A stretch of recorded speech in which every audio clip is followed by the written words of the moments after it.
খুব ইন্টারেস্টিং একটা বিষয় নিয়ে কথা বলবো আজকে। 90 ডেজ রুল। 90 ডেজ রুলটা আসলে কি?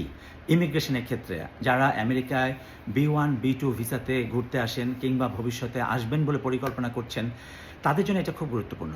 তার আগে বলে রাখি, এটা কোনো আইনি পরামর্শ নয়। আপনার জন্য আইনি পরামর্শ দেবেন আপনার অ্যাটর্নি, আপনার ল অফিস। আমরা শুধু সাধারণ দৃষ্টিতে বোঝার চেষ্টা করছি ইন্টারেস্টিং জিনিসগুলো কী, কী।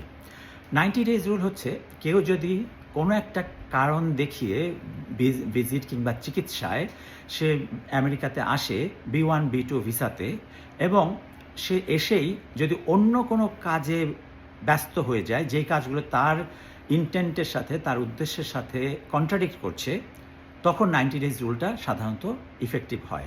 যেমন ধরেন, আপনি এলেন, আসার পরে 3 মাসের মধ্যে কেউ একজন এখানে বিয়ে করে ফেললো এবং স্পাউসের থ্রুতে সে অ্যাডজাস্টমেন্ট অ্যাপ্লাই করলো, অথবা আমেরিকায় এলেন, এসেই একটা বড় ইউনিভার্সিটিতে বড় ডিগ্রির জন্য সে ভর্তি হয়ে গেলো এবং অ্যাডজাস্টমেন্ট ফাইল করলো, অথবা কোনো একটা চাকরিতে জয়েন করে ফেললো এবং সেখানে সে ফাইল করলো, তখন এই 90 ডেজ রুলটা আপনার ভবিষ্যৎকে অনিশ্চিত করে তুলতে পারে। 90 ডেজ রুলের কারণে মনে হতে পারে আপনি আগে যা বলে আমেরিকাতে এসেছেন সেটা আপনি মিসরিপ্রেজেন্টেশন করেছেন, মানে ভুল বলেছেন।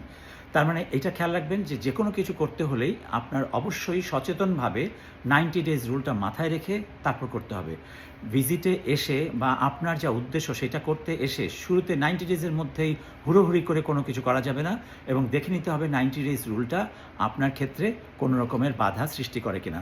যদি সেটা করে, তাহলে ভবিষ্যতে আপনার গ্রিন কার্ড পাওয়া, আপনার স্পাউসের আবেদন, চাকরিতে জয়েন করা বা স্কুলে যাওয়া, এবং সেটার কারণে যেই অ্যাডজাস্টমেন্ট অফ স্ট্যাটাস সেটা বাধাগ্রস্ত হতে পারে। ফলে সতর্ক থাকবেন সবাই। আবার দেখা হবে।